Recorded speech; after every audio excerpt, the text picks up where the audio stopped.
Welcome, Lucid fam. Thanks for tuning in today. I'm Jonah Gabriel, your host of Awake in Your Dreams, and we're back with another episode here. Today we have a panel discussion entitled, What Does Lucidity Even Mean Anyway? We're going to be exploring the definition of lucidity and theories of consciousness and awareness.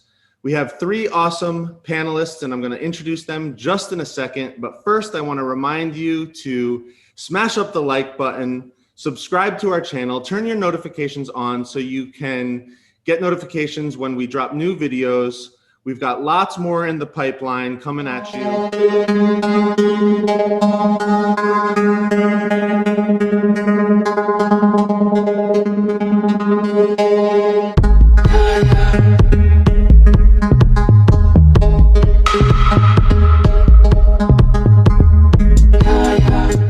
So grateful for you tuning in today. And so now we're going to introduce our three panelists.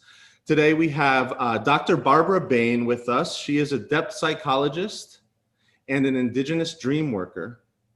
We have Anjula Ram, who is an activist filmmaker. And we have Lani Crowe, who is a storyteller and a firetender at our beloved Lucidity gathering.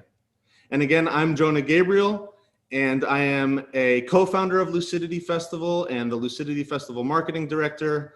I'm also a cultural anthropologist and an avid lucid dreamer. And so we're going to hear from each of our panelists. They're going to have an opportunity to introduce themselves, tell us a little bit about their work in the world. And I also would like for them to tell us about one important moment or experience that they've had that has contributed to their perspective lens that they see through. And so, Dr. Barbara Bain, I'd love to begin with you. Can you introduce yourself for us, please? Yeah, thank you, Jonah. First of all, I want to say that I'm really grateful to be on the program today and to be able to have this discussion around dreams, lucidity, and dreaming, because I feel it's important for us to kind of grasp its significance at this time in the world. So I'm a depth psychologist, and I specialize in Indigenous psychology. I'm enrolled Shasta Indian from Northern California. I come from a culture and a people of dreamers.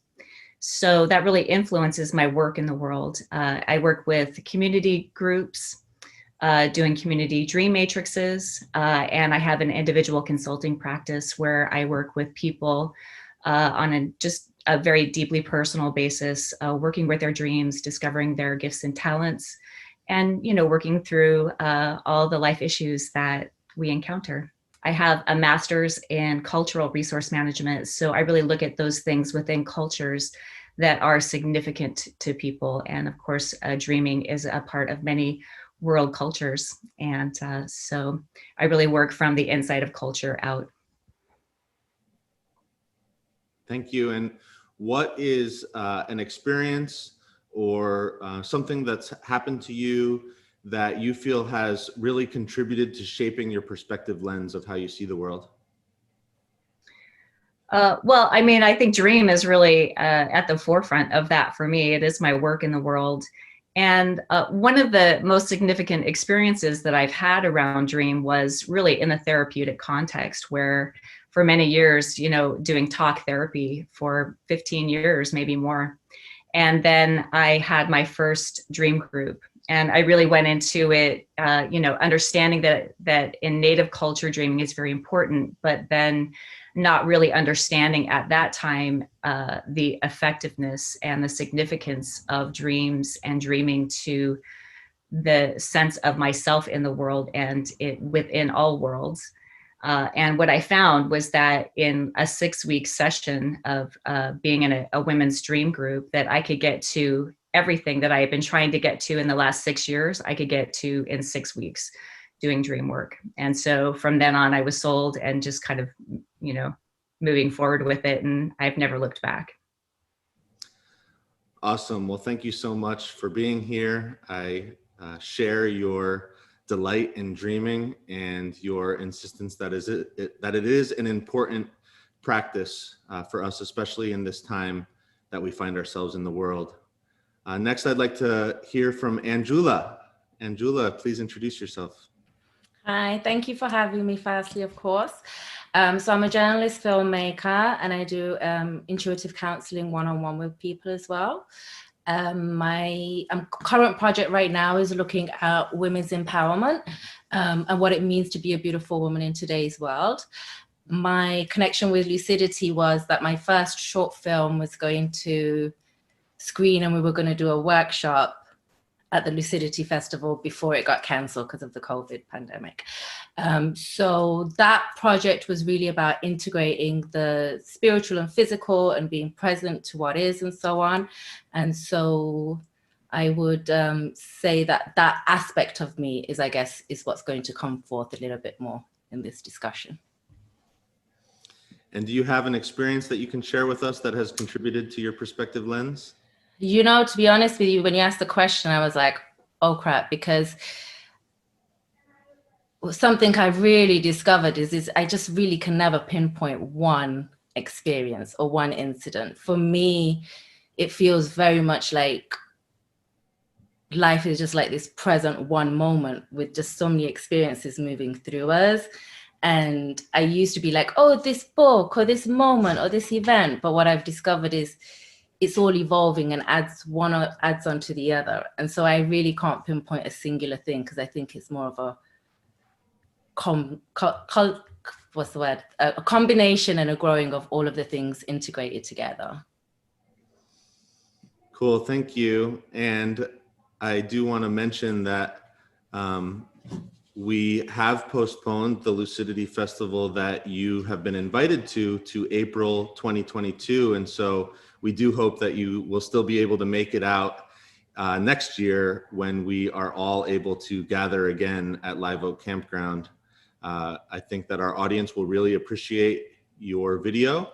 And in the meantime, if you agree, I would be happy to put links to your work in the description of the video so that people can check them out in the meantime. Absolutely. Noah, what's up, buddy? Hey. How you doing? Oh, so good. Yeah. Introduce yourself for us, please. I'm Noah. I'm a storyteller, and I am also a public artist, and I help people, entrepreneurs, nonprofits, retell their story, like align their narrative. And I actually found my storytelling, my barefoot rootedness at Lucidity. And I really want to honor that. I've been a storyteller since I was a child, but it was at Lucidity. It was through the community of Lucidity where we are literally lucidly dreaming ourselves into the world that there was a space that welcomed me in as a storyteller and as a firekeeper. And I'm deeply grateful for that. And I think that comes to the moments that you're talking about of, lucidity is lucid living. But recently, one of the things, as you were saying, that like came to me that changes my perspective on things is I had a dream. One of my first lucid dreams was I was hiding in my room. I was scared. I was trapped. And it was through a very stressful time in my life. And I realized I was dreaming. So I decided to walk towards what I was afraid of. And in this hallway, there was this, it was like a prison. And there was this guy welding in the hallway. And it was very frightening. I was very scared of him. And I went up to him and I was like, well, I'm dreaming, so it's not going to kill me if I just say hello. So I said hello. And all of a sudden, this most frightening thing that was like welding and in prison and looked up to me with the most beautiful golden eyes. And this beautiful black man with like dreadlocks and just like beautiful presence. And he said his name. I don't remember what it was. And then he walked me out down the hallway of the prison out into the world. Mm. And the really funny thing for me, because I always knew since I was a kid that Jesus was black, but it was only recently that going back to that dream that I went, was that Jesus in my dream? But because I grew up with the white Jesus, it never clicked for me that this being in my dream, and one of my first lucid dreams, might have been that archetype. Mm. Well, thank you for sharing that intimate dream with us, Noah. You certainly are a storyteller, and you have a way with your stories, and I was right there with you in your dream. So thank you for sharing that. So there you go, Lucid Fam. That is our panel. These are the very unique and special humans that are joining us today to explore the question of what is lucidity anyway? Or rather, what does lucidity even mean anyway? And so we're going to jump right into that question. And I'd like to hear from each of our panelists about how they define the word lucidity. And we don't necessarily need to hear like the book definition, but it's really how that word lucidity lands and is situated within each of your lexicon. And so, Barbara, why don't you start us? Well, I guess I'll approach it first from the perspective of a depth psychologist, although I can't really speak to it specifically as a term that is squarely situated in depth psychology. To me, lucidity is akin to an awakened consciousness. You know, the wakefulness or the wokeness, to use a term that, you know, a lot of people are familiar with today in terms of our being and the awareness of our own being in the world, both in the waking dream, you know, the waking reality that we're traveling through and that we're in relationship with, and all the other dimensions and multi-dimensions that we are not consciously aware of at any given time.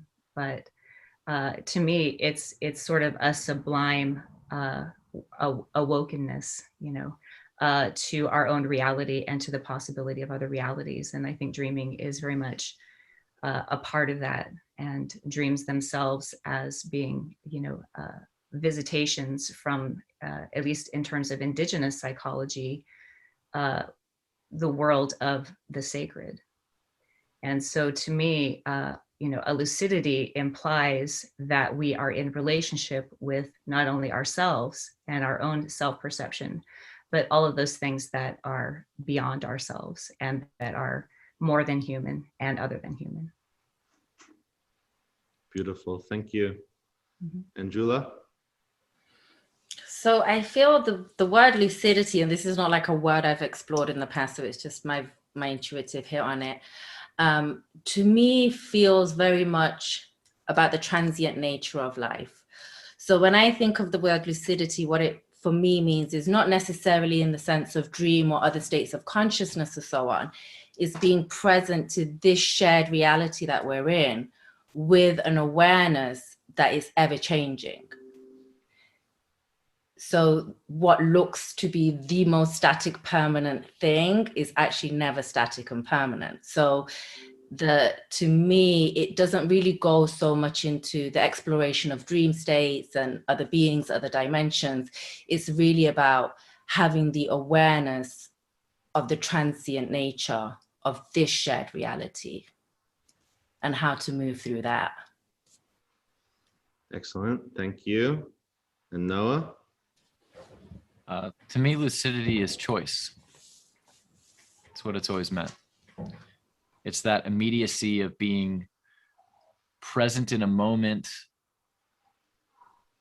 where instead of reacting or being swept along with the unconsciousness of it, it's that moment of going like, oh, I can actually choose which direction to flow the energy or my attention in this. Awesome. Thank you for those definitions. And for me personally, I have also always had a relationship with the word lucidity through the context of lucid dreaming. And to me, a lucid dream is a dream where we are aware of the dream as a dream while we're still in the dream. And lucidity as a broader concept doesn't necessarily need to be just within a dream. I think we can have lucidity in our waking lives as well.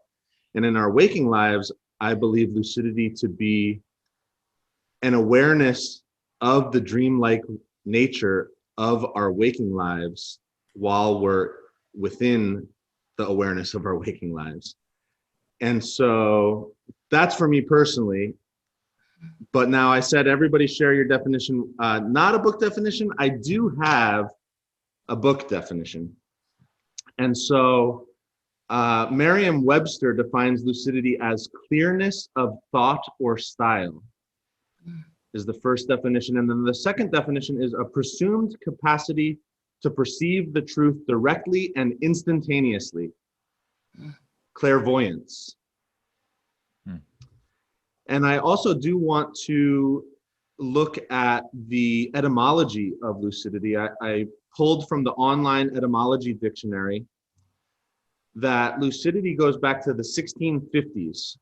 And at that time, it meant brightness. And it comes from the French lucidité and the Latin luciditas, meaning light, bright, clear. From lucere, to shine. And from Luke, L-E-U-K, light.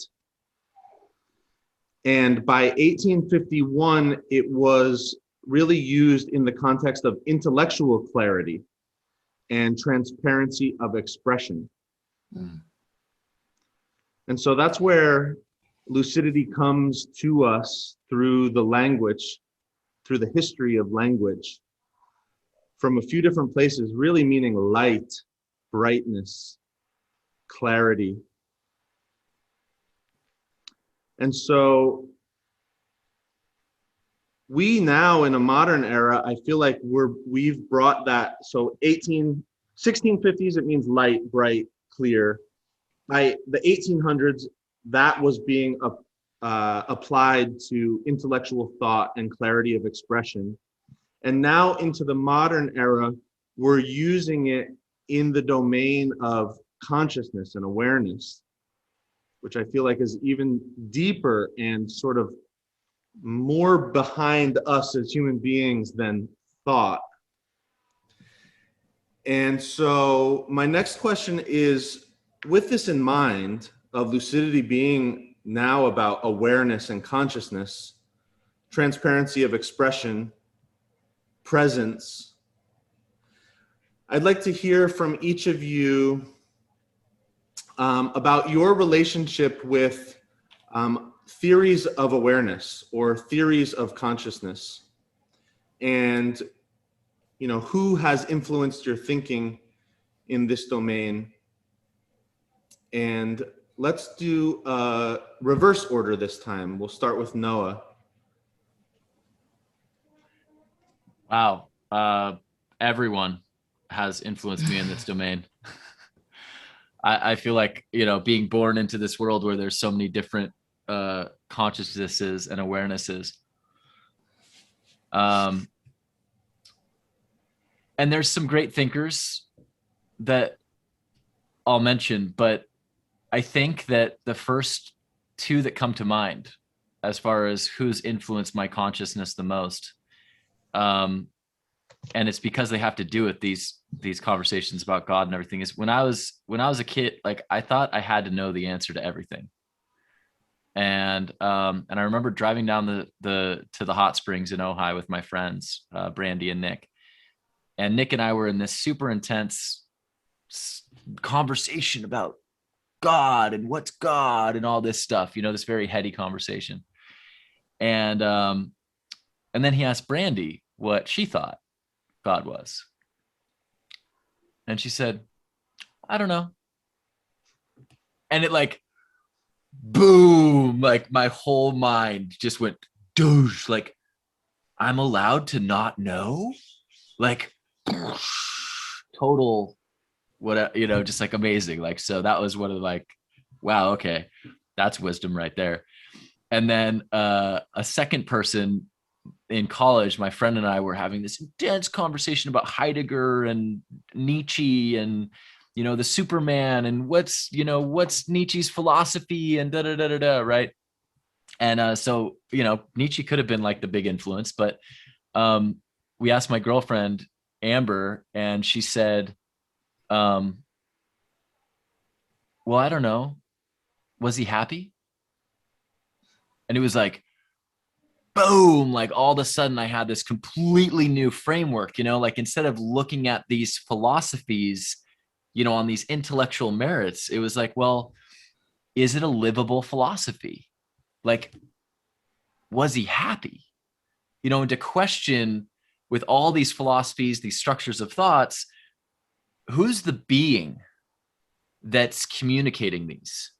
And so are these functional or are these just intellectual? Awesome. No, I appreciate that. Anjula? Okay, I would say honestly, there's just so many. I think there's, you know, we're in a time and space where there's just so much information, wisdom, knowledge. I feel like we do need to have some discernment while we're moving through all of that. But there's so many, but I think the one that comes to the forefront for me is I love Ken Wilber's work. Ken Wilber's big for me. I love Alan Watts' work, Krishnamurti, Adyashanti. They're the ones that kind of resonate with me more. If I'm kind of feeling in a weird place, I'm like, I need some truth. They're the points of view and the communication expressions that resonate with me. I just want to kind of like go back, take a step back, because, you know, lucidity and defining lucidity, and you kind of like went in over time and how it's more so about awareness. So for me, it's really an understanding like being awake in the dream. And so for me, it's not about the different dreams I have. The different dreams I have or different states I enter are actually, for me, more a personal journey of my integration work and my understandings and my explorations and so on. In the sense of, as a collective, it's this human experience has often been described as a dream, right? Or some people would describe it as a play, a big stage. And so for me, the lucidity, doing the consciousness work, the integration work, the presence work, all of that is about being in the shared, being awake in the dream. So being in the shared experience with the awareness that it's lucid. It's not necessarily going to last forever, but it could. But the idea, the reason I guess I'm kind of like dancing around this and wanting to lean into that is because I feel the idea of like it's a dream, it's a play, it's lucid has kind of got distorted a lot, in the sense of a way of escaping or not being present to the reality of this dimension as a collective. So when I say it's not about going into other dimensions or about my personal dreams, it's not that I have anything against that. I think it's actually really valuable work. But for me, it's a valuable work on an individual level for how I'm going to embody the truth of who I am in this particular expression, if that makes sense. And then my work is to be present in this shared reality, this shared dream or play or whatever we want to call it, and move with presence through that. So just wanted to add that in. Yeah, thank you for that distinction. Barbara? Well, you know, I've spent like almost 25 years in academia. So you know, I've read so many philosophers and into a lot of different branches of philosophy. And, you know, so my most recent influences, of course, being in a depth psychology frame of mind, is Jung and Jungian and archetypal analysis.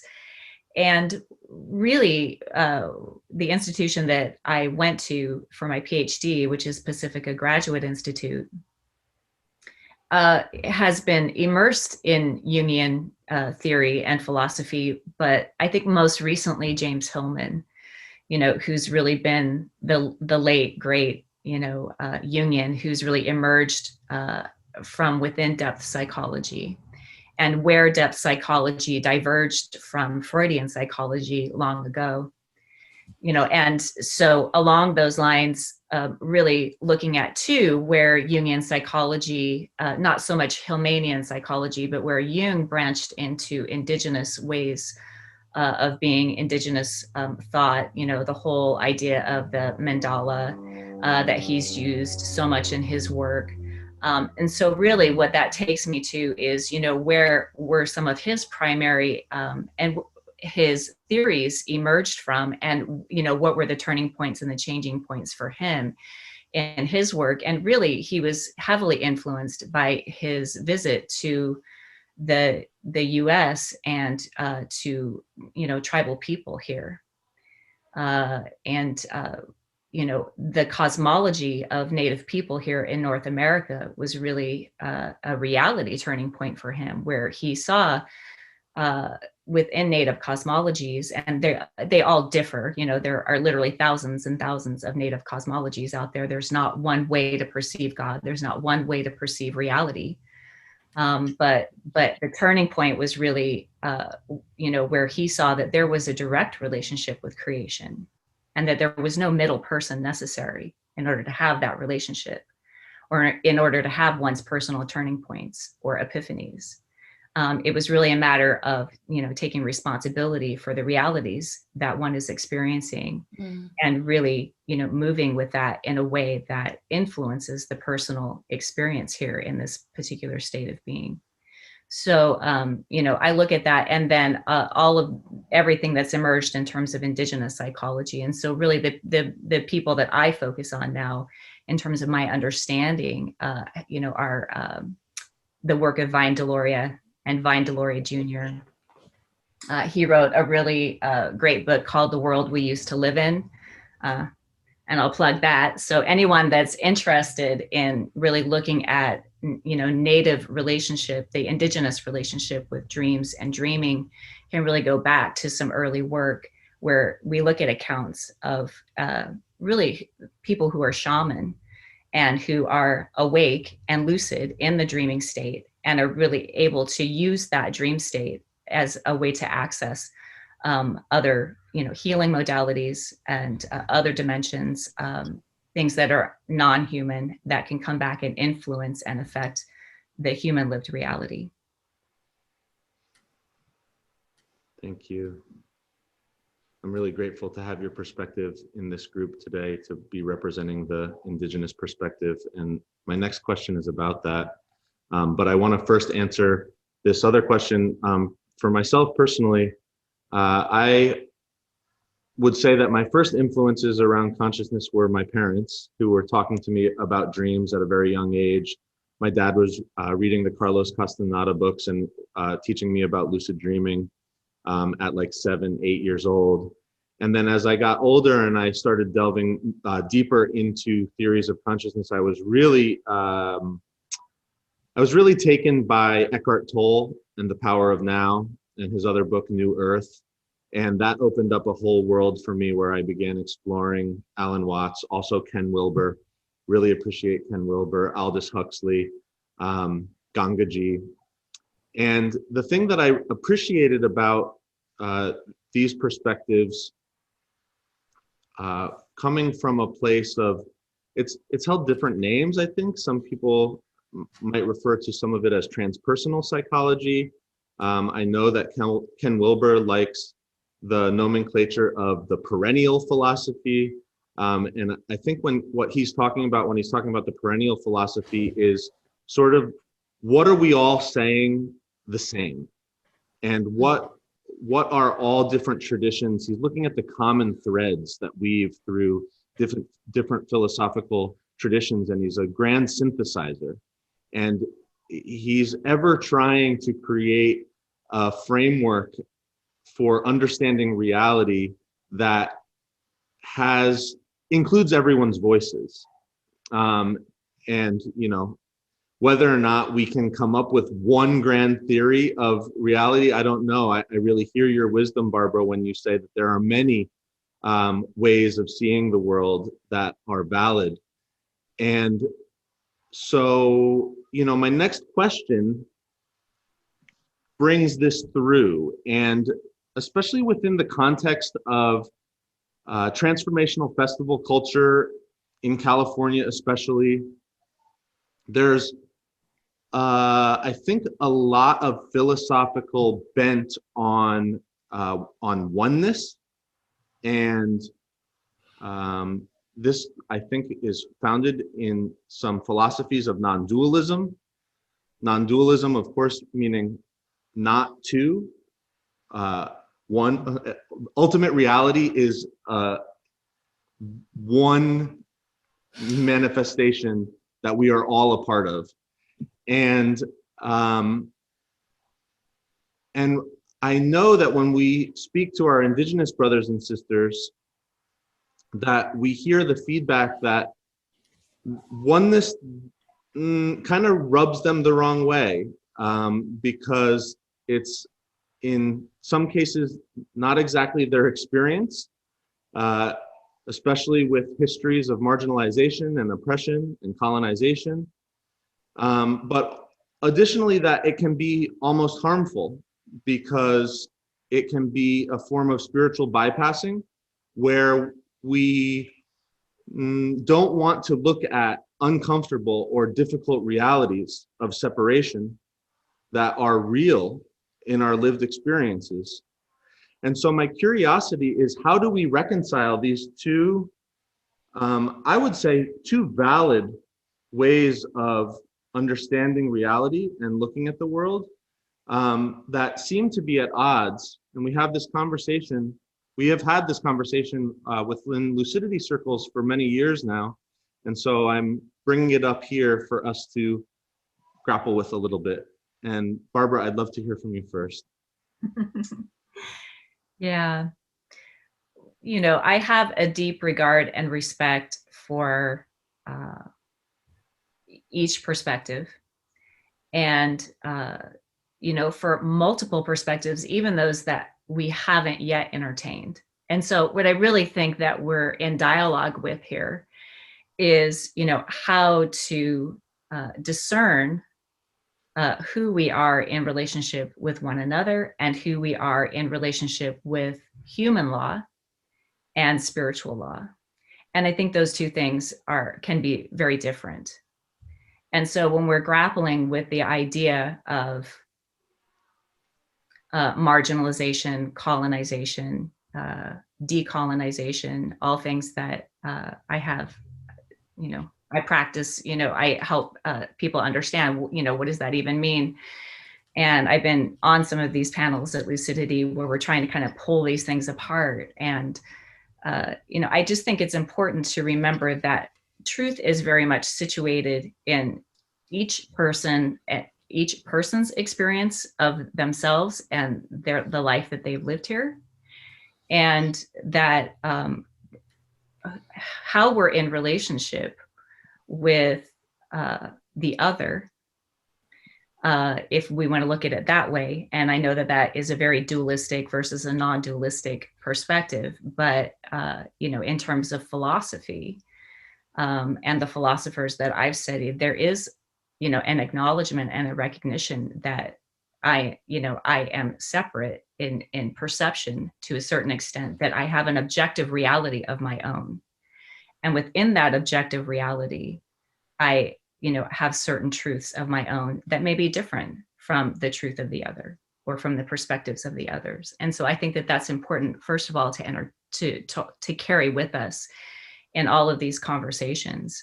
And so that truth is situated in, my own experience.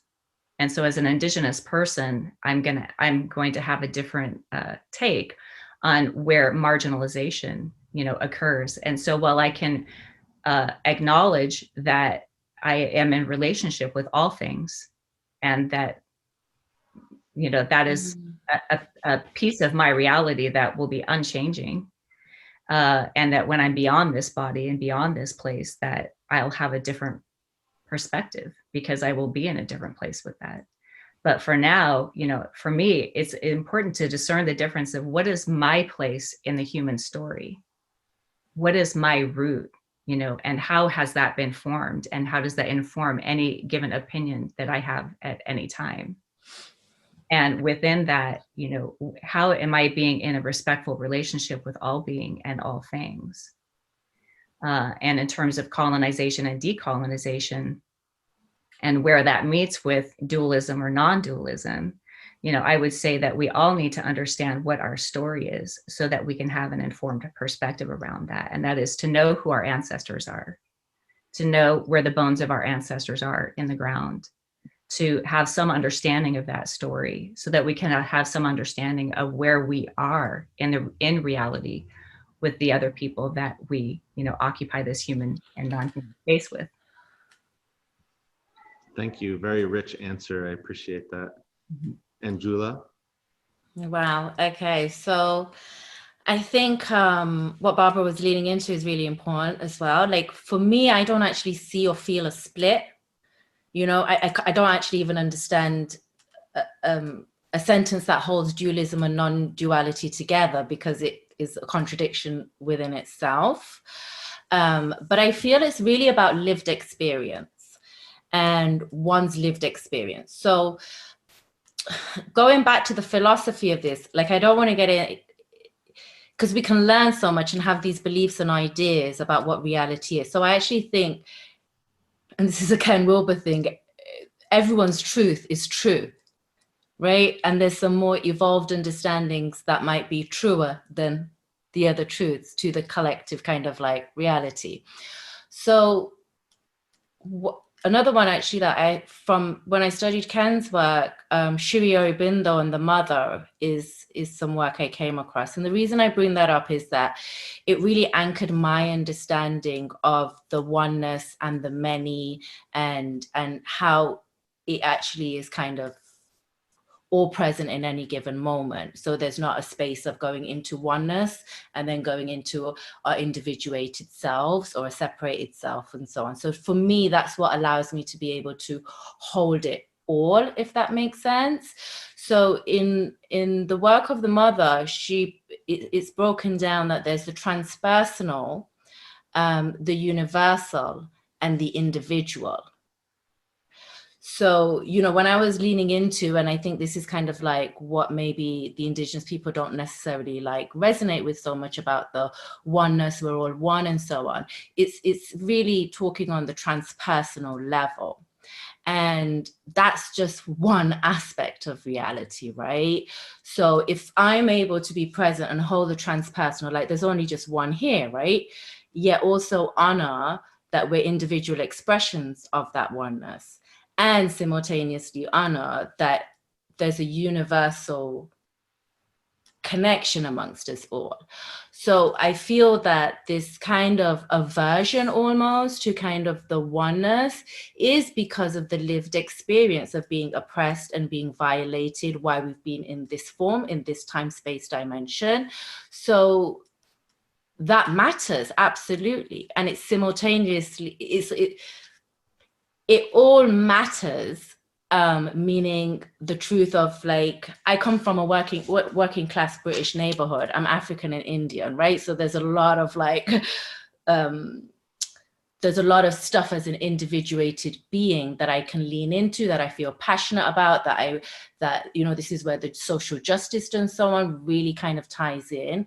Yet for me, it's really important that as I'm moving through the world and doing the work in that way, that I'm as aware of the transcendental and the universal, which means when I'm moving forward to address a social issue, I'm also being vigilant that that being is made of the same thing that I'm made of. That's the universal level. So I don't perpetuate the violence, right? And I don't oppress back, and I don't try not to go into that space.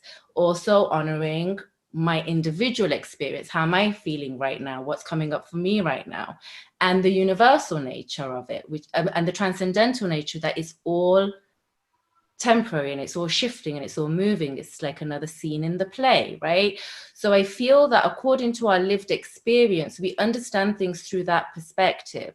So for me, if I'm dialoguing with somebody who is very heavy in the oneness, but not able to also hold our individuality and our manyness, then that's the work that I want to do with them, is to bring them into the understanding that this is actually lived experience and it matters.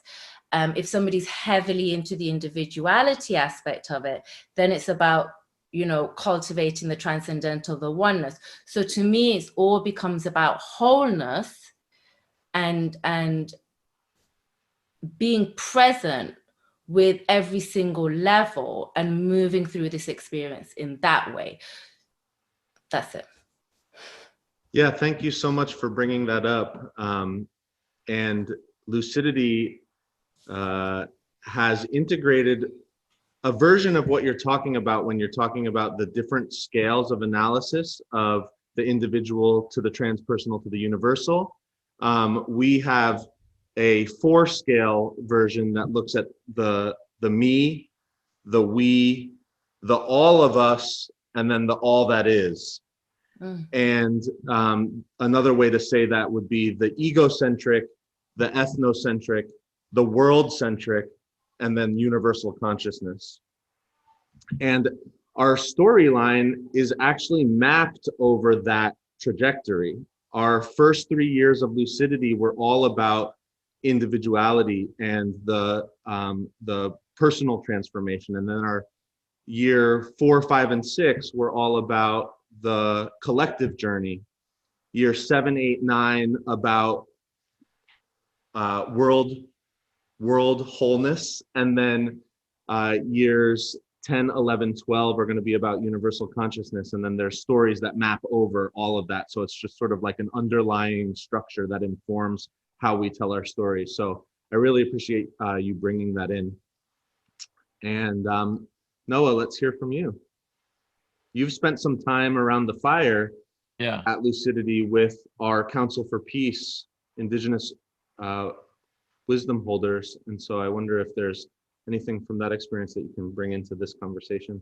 Yeah.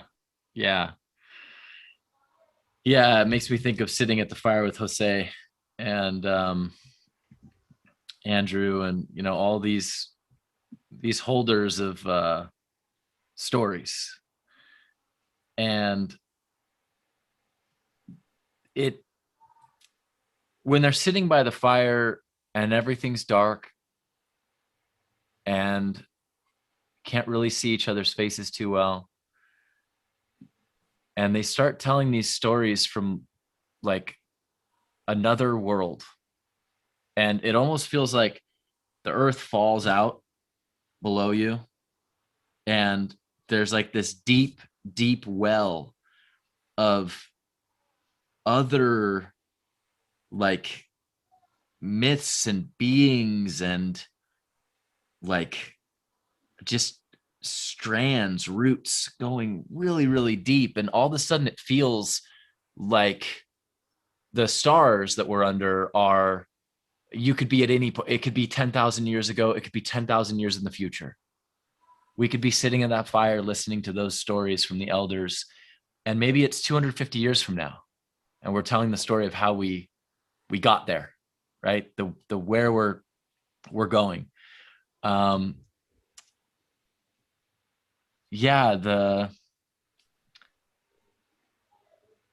think it's this depth of, as Barbara's talking about, you know, thousands of cosmologies, that it's okay for there to be 1,000 stories that each person or family or tribe is living their life through, right? That's okay. That's beautiful. That's expression. That's colors on a bird's wings, right? And that makes the world much more enjoyable and exciting. Like the whole idea of a monoculture of whatever, and you're going like, wait a minute, like, so every person I meet is now living based on the same boring, hackneyed, monocultured story? Like, that's not interesting. There's nothing to talk about now. But when we do get back into the indigenous, which was the whole world at one point, you know, and that's, you know, that's one of the great, when Barbara said, you know, where are your ancestors' bones buried? Whoa. You know, I remember I was walking with a Celt, a druid kind of guy at Avebury, which is it's not Stonehenge, it's actually a bigger henge. It's a henge that you can see. There's a village in the middle of this henge, like near where the clock dials would be, but it's a geological terrestrial clock that's miles out, and there's these mounds and there's these massive stones and they're all arranged, and there's this tree full of ribbons where people tie their wishes to. And like when I was there, I could feel that, oh yeah, like some of my ancestors' bones are here.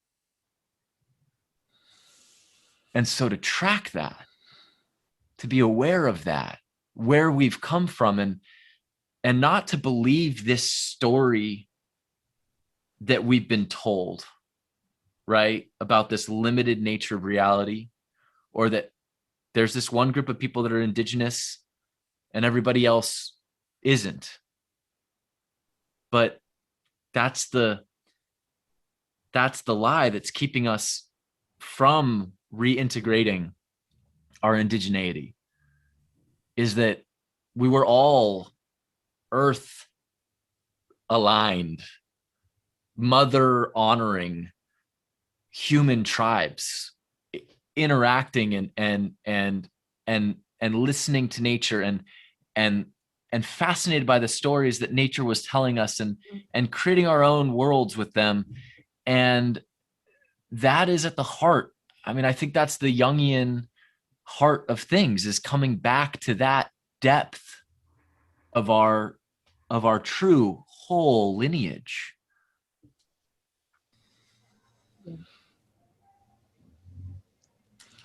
Yeah. Sorry, go ahead. Barbara, Please. go ahead. Or Yeah, Angela, go ahead, and then Barbara. Well, no, I was just, because I'm, you know, it's kind of just like something that's arising within me, and you guys may have something, you know, to add, or we can discuss it a little bit. But what comes up for me is like also the need to make a distinction between, I guess, the individual stories we carry in our heads and the actual lived stories we have. Because as I'm following the conversation, I'm listening to it, that's like kind of like a distinction that like I'm kind of like, okay, let me decipher through this, because there's the understanding of belief systems, right? And that could be somebody telling us. I love Jung's work as well. I nearly went to the Pacifica too. So to me, it's like when we're talking about our stories and so on, is this like the stories of belief systems we have in our head that actually pull us out of the lived experience we're having, or are we discussing actually the story that is the lived experience, right? So like I get up and I go to the store and I go and get like my favorite ice cream, and I come back and you know, that's the story I have. It's a lived experience story. And then there can be a story of me sitting here like the world's so messed up, and you know, this person did that, and that's also a story, but it's just a story that's actually playing like a tape in my head. And so I guess I kind of wanted to bring that up because we're talking about story, and I don't think there's like, I think it all kind of ties in with one another. But as we're discussing story, I'm very much about the story of my lived experience. However, I had to do a lot of exploration around the story of that was running in my mind, right? And the overlays I was putting on the reality of my experience. So, what do you guys have to add to that, or your thoughts? And yeah, Barbara.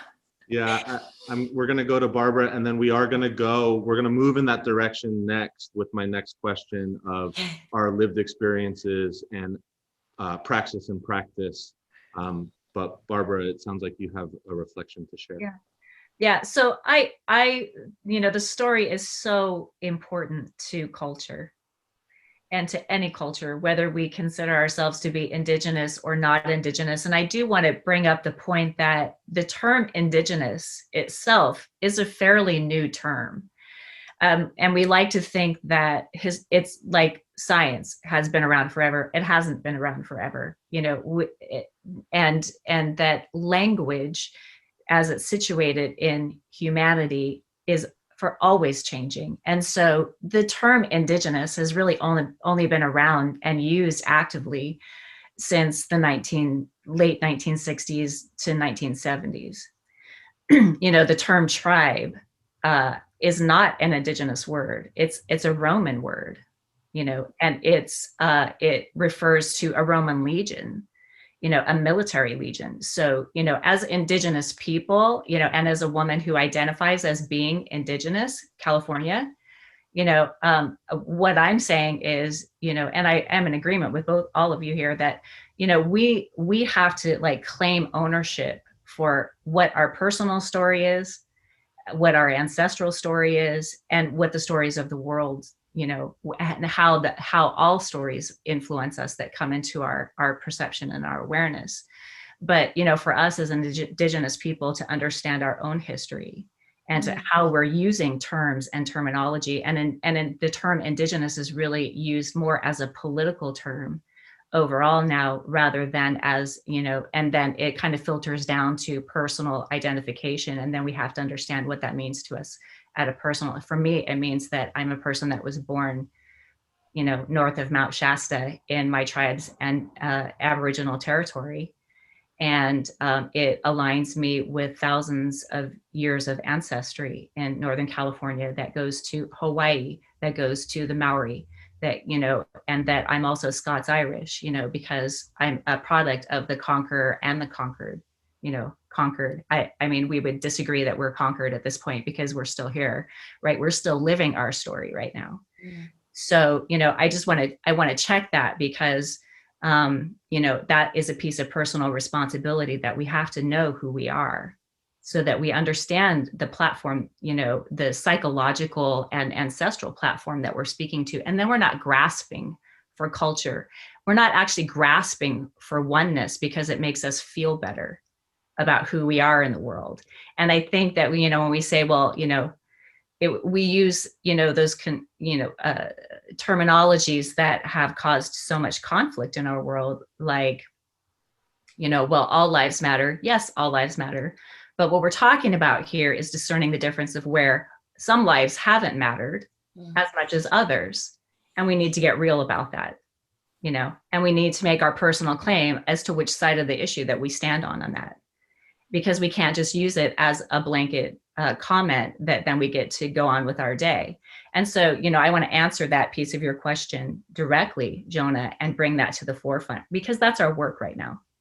And I think we're in the process of discerning what that means politically, socially, spiritually, psychologically. And, in kind of coming into this space and preparing myself to have some of these conversations, I did look at the work of Rafael Lopez Pedroza. And so, he wrote this book called Cultural Anxiety. And, as an academic, I've got to drop some intellectual, root here into the conversation. Because it's one thing to say we've got to do the work, and it's another thing to be able to direct us, to some points that we can actually work on.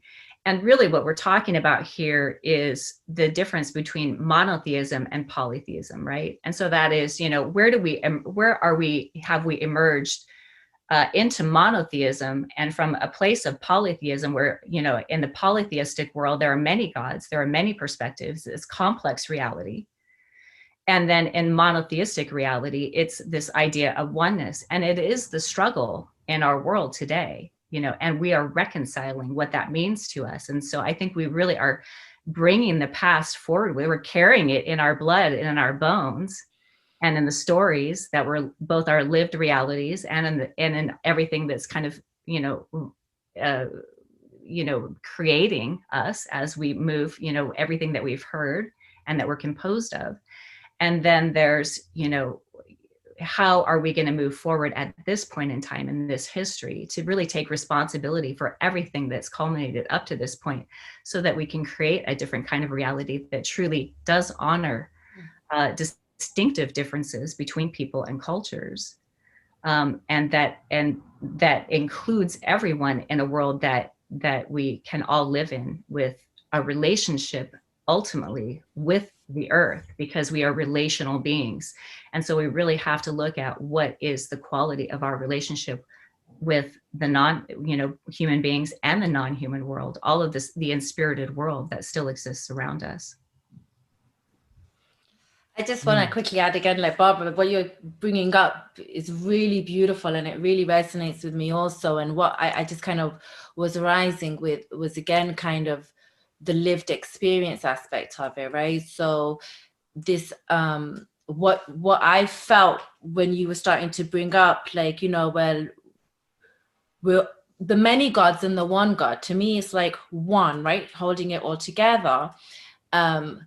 However, in our expression of the many, there's been a lot of violations. There's been a lot of abuse. There's been a lot of, so how it tends to feel to me is, if it really resonates with me and I feel passionate about something, I know that this manifestation right here, this point of view, it has a purpose that works around making a change in that arena, right? So all the colors on the bird, they said, it's all, to me, it feels like there's such a need for us to all take responsibility, to hold the understanding of the one and the many. And if you've always had a very comfortable, privileged life, that can be misinterpreted really easily, because you may have not experienced violation or have it kind of carried down through your through your lineage. So the ones that have that lived story experience that comes through their lineage, that's why I kind of say I really understand the aversion to the oneness idea, because it can be so twisted, where it's like, we're all one, everything's good. Well, it's okay from your point of view to say that, but if you've come from a trajectory where you've been violated and oppressed and so on, then we have some work to do here. Because the idea of the one and the many means we actually respect that each life is equally valuable, right? It's the lived experience is where we can actually know we're made of the same stuff and honor the diversity. So we should have multiple stories. It would be really boring if we were all exactly the same, looked the same, spoke the same, did the same. But can we have diversity and a lot of, like, can we live this kind of like juicy, diverse life without violating one another, without oppressing one another, right? To me, that actually really felt like what you were leaning into, and it's very resonant with me. As as the project I'm working on, it took me a long time to get started, because I was like, well, men are just as important as women, which is kind of like the all lives matter idea that you were saying, like, okay. And then as I actually sat with it and started to dialogue with women and move through the world and speak with different individuals and look at how the world was interacting with one another, women have been massively oppressed. So it became a shift for me personally, where I was like, okay, we are all one, and we have all these different expressions, but some expressions have been violating other expressions a little bit more. And I feel resonant with doing a little work in that area to try and, level that out a little bit. So to me, it really, I think what you're saying about responsibility, I use the word accountability a lot with people. I think actually what you're leaning into is more about the spiritual maturity. Having the spiritual maturity where we're not using spiritual understandings or little slogans or words or ideas or concepts to hide behind and not show up in the world in the way that each of us was uniquely kind of designed to show up. Well, thank you. Can I add to that? Because it's really juicy. All right. And then 'cause we're gonna move forward after your contribution. Yeah. You got us going, Jonah. Hold on. All right, good. The me and the we, you know, what you both were saying just now, Barbara and Anjula, it made me think of that, like, there's the lived experience, and every single human's experience is unique, and that's the me.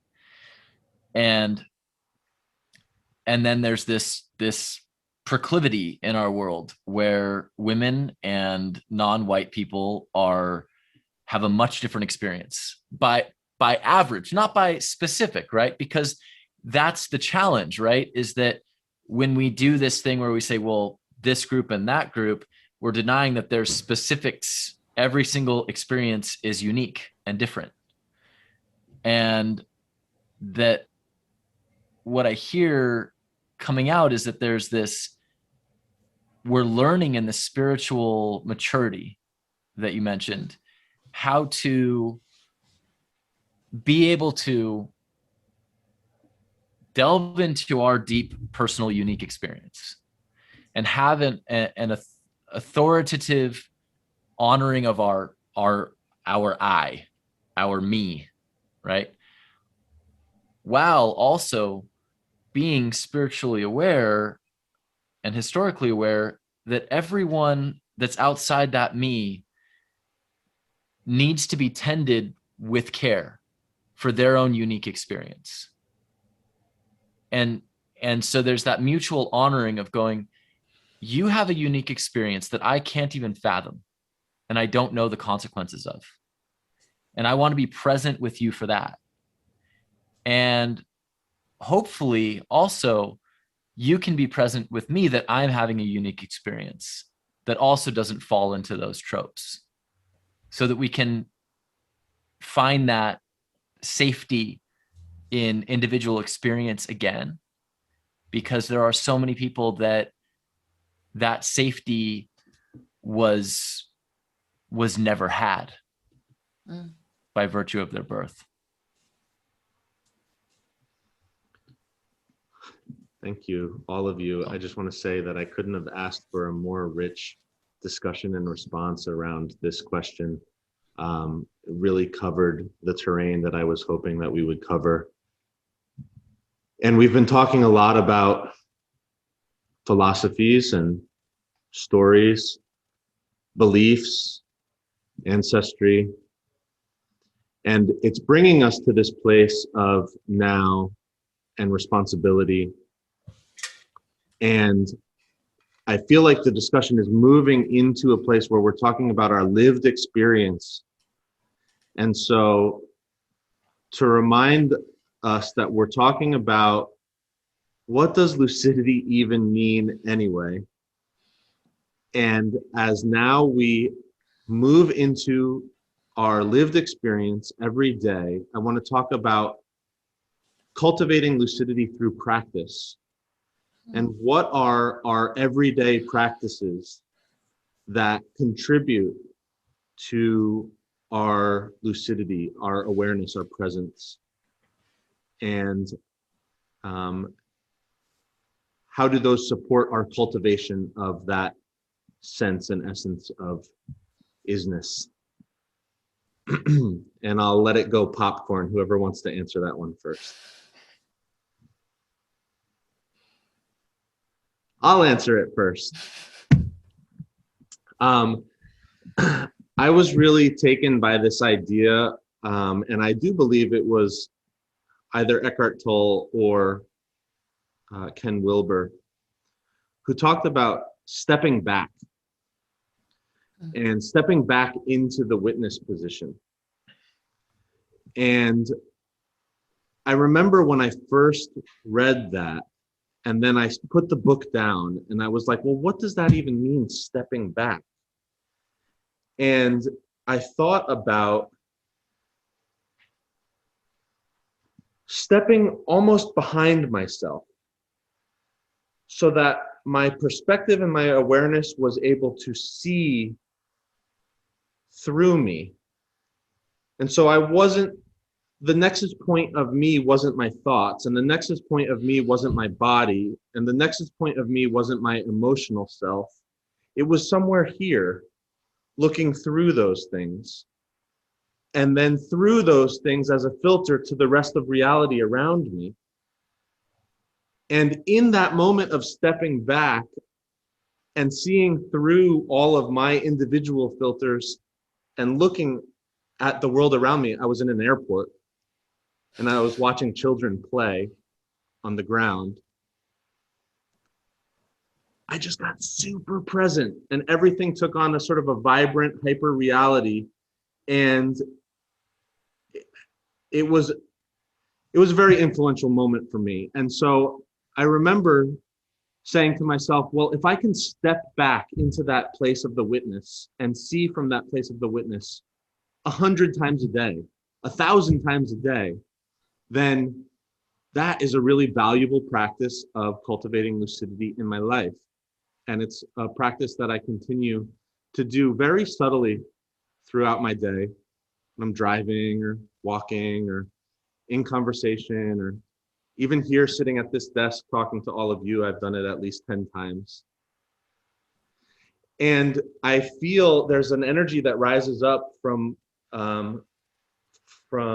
my dantian, from my sacral chakra, and it bubbles up, and it almost feels like inner seltzer water. And I feel it rise up in that moment when I get super present. And I just noticed that if I can come from that place, that my life gets easier. So that's a practice that I have for cultivating lucidity. Who wants to go next?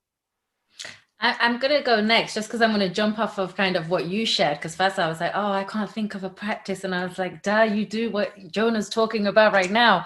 So dropping in, you know, I call it fall back, right? So like whatever's going on, I can fall back within myself and observe it. Like we would say a film or a stage play or a dream or however we want to put it, right? So the observer, to me, being able to fall into the witness is like very foundational to being able to be present within the dream. There needs to be a relationship with that aspect of ourselves.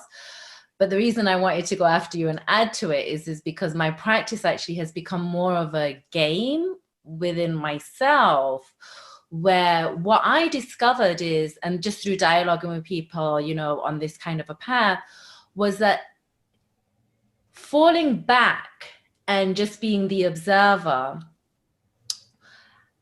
I've seen kind of get twisted into kind of, well, it doesn't matter, it's all a dream, it's all a play, you know, like not honoring the individual experience, not honoring the diversity, kind of not showing up in the way that, you know, we might potentially be able to, because we've fallen so far back as the observer and the witness. It's all kind of just been like, I'm just going to keep watching everything. So the game I like to play is, can I fall back into observer witness and simultaneously be a character within the play, right? Or be a character within the dream. So that kind of, for me, is what kind of collapses it, where it isn't dualistic anymore of, am I a witness? Am I caught up in my character right now? It's holding it all, right? So I get to be the witness, I get to be a character. And so kind of looping it back around to the current state of the world and sacred action and so on. So my character's like super passionate about love and truth and equality and diversity and justice and so on.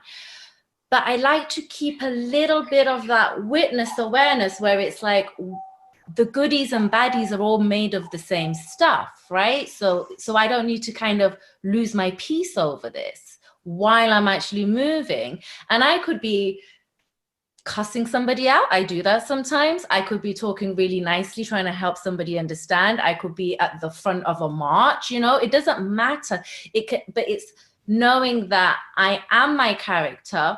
How I move within the dream, the film, the play, whatever, actually really matters to the shared story, the collective kind of dream play that we're in. It absolutely does matter. but I don't want to be so identified with the character that I lose my footing. And I also don't want to be so identified with the witness that I become complacent. So I think that I thought I didn't have a practice, but when I heard yours, Jonah, I was like, yeah, I'm doing something similar. So mine is more, I like to think of it like a game of can I continually hold both. Yeah, and I appreciate you bringing that balanced perspective. Within cultural anthropology, we've sort of hold up the methodology of participant observation, which is holding both of those things simultaneously. So thank you. Barbara or Noah? I do some simple things like Wim Hof breathing in the morning. Jump into a freezing cold stream. That really makes me lucid real quick. And then, yeah, just walking around barefoot in the wilderness, like feeling the earth on my feet and listening to what the water is telling me. All those things give me a sensation. It's a sensation that I feel like it's this timelessness where being in the sun, being in life, whenever I can feel like it doesn't matter what time I'm in, what point of history I'm in, but I can feel my body in that. That is what realigns me with my lucidity. Thank you. Yeah. I have practices that have emerged in my life that I'm responsible to. So, in my ceremonial life, there are rights and responsibilities that come along with Indigenous practices. And so as I take responsibility for carrying those pieces in my lived reality every day, that really, keeps me grounded and gives me a perspective and gives me a sense of being in my own body. And to me, that really does contribute to a sense of my unawareness of my reality, a sublime awareness of who I am. And, what are my gifts and talents and what am I here to contribute?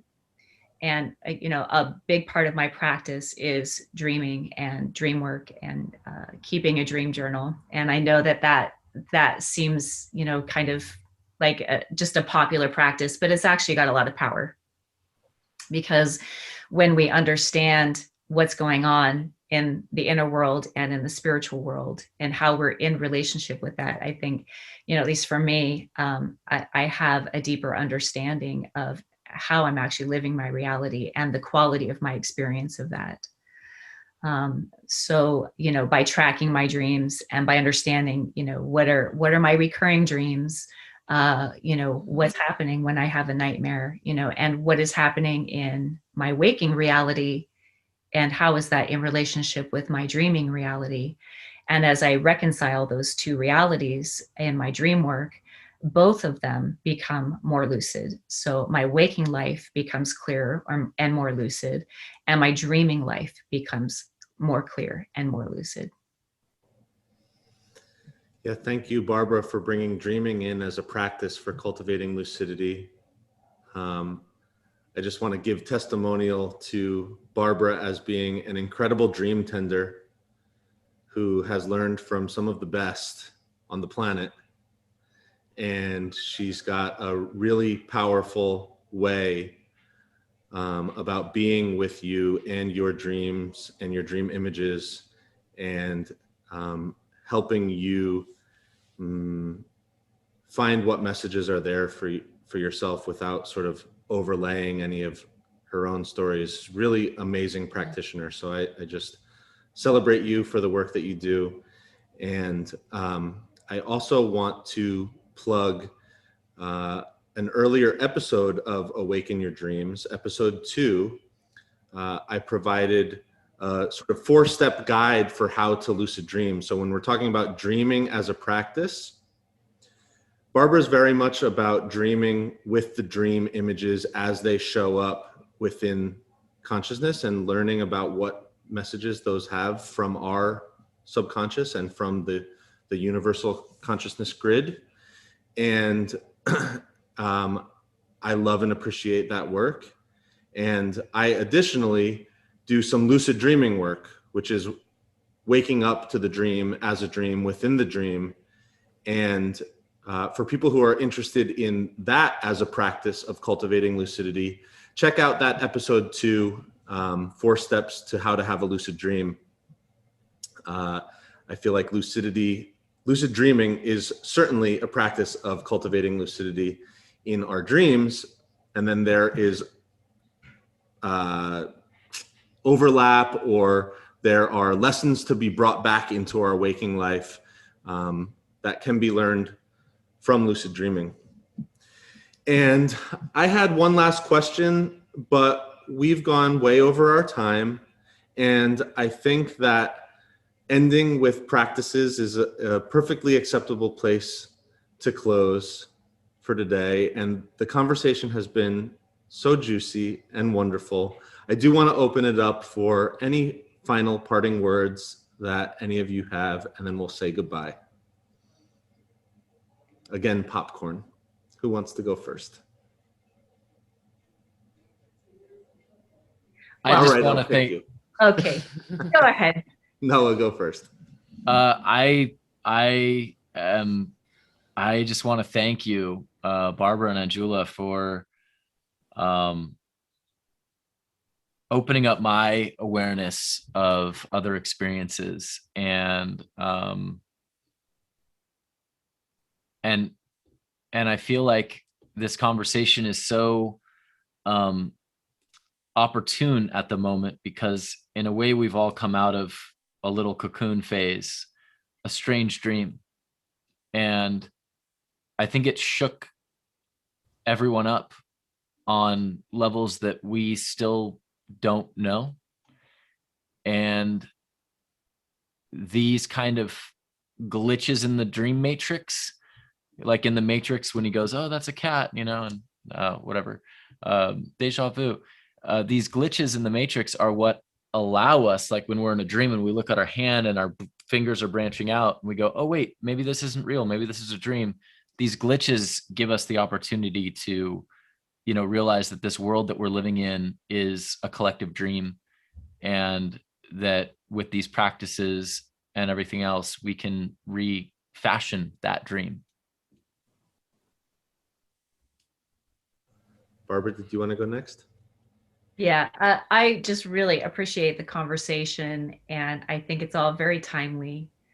And I, would just be really grateful to continue to participate in these conversations as we really take the power of this time, including all the chaos and all the conflict, that is such a powerful teacher to reforming our reality, if we can really lean into and discern the value of this time and be brave and courageous enough to move forward to honor all peoples.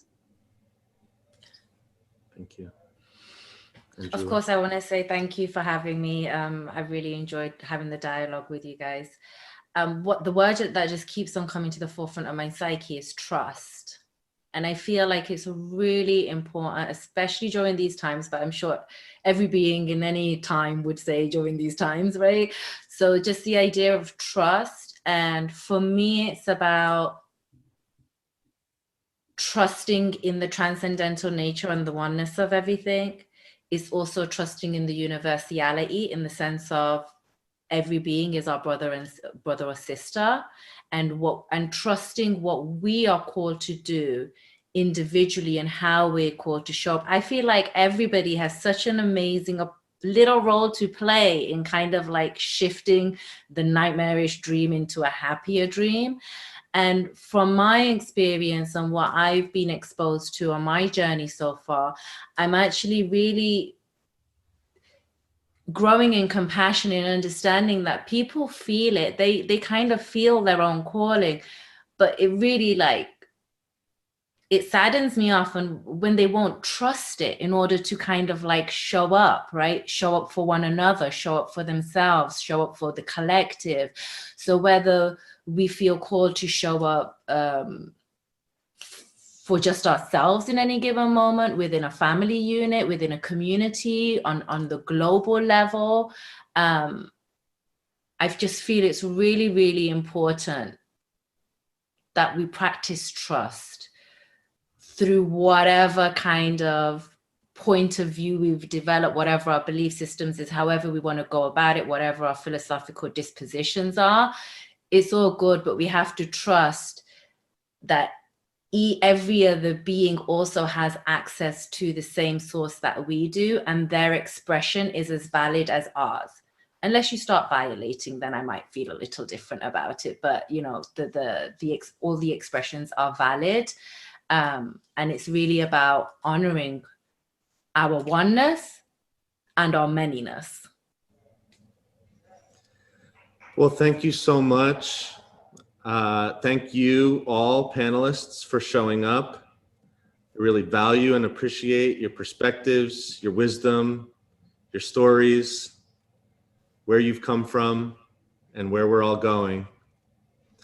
And thank you to our audience who's shown up to watch and engage with this conversation. I really encourage, this isn't just a 3-4-way conversation. This is a larger conversation. And so there are ways for you to get involved with this conversation. The simplest way being put some comments down below on this video, and share your perspective on what does lucidity even mean anyway.